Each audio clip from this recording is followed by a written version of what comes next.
ஒரு தண்ணியை கொண்டு போய் வச்சிங்க அப்படின்னாக்கா, சூரிய வெளிச்சம் அதில் தண்ணியில் படுற மாதிரி வச்சுட்டீங்க அப்படின்னா, மூடி போடாது வச்சுட்டீங்க அப்படின்னா, 10 நாள் கழிச்சு பார்த்தீங்க அப்படின்னா பச்சையாக பாசம் வந்துடும். அதில் இவனா போய் பண்ணி பாருங்க, நீங்கள் எக்ஸ்பெரிமெண்ட் பண்ணி பாசம் வந்துடும். இன்னும் 10 நாள் கழிச்சு போய் பார்த்தீங்க அப்படின்னா அந்த பாசத்தை திங்கிறதுக்கு வந்துடும். அப்போ அதுக்கு யார் விதை போட்டா?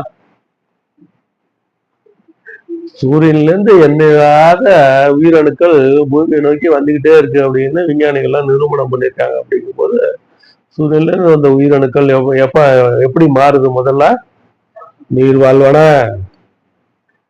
தாவரம், ஊர்வன, பரப்பன, நடப்பனன்னு மாறுதா இல்லையா? அப்ப அந்த நடப்பனன்னு வந்ததுல பரிணாமத்துல இறுதி நிலை யாரு?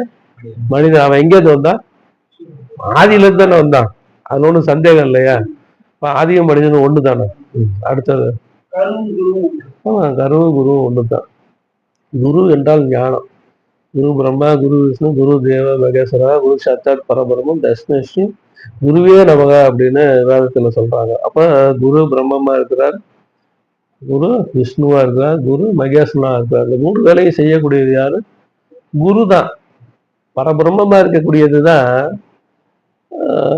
குரு. அப்ப இந்த கருவா இருக்கக்கூடியது எல்லாமே குரு தானே. அப்புறம் வேற என்ன? ஆமா, அறிவின் பெருக்கத்தால் நீயும் நானும் உண்டு.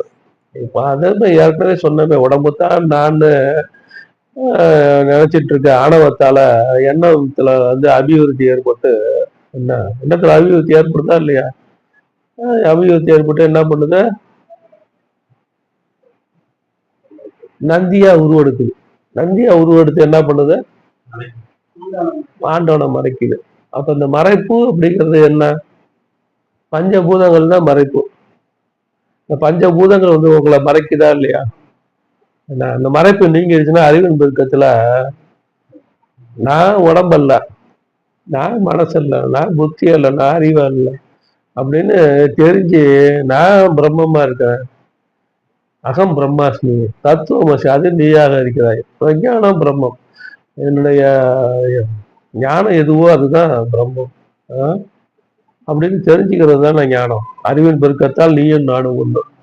இப்ப நீ நானும் ஒண்ணு தானே. நீ வேற நான்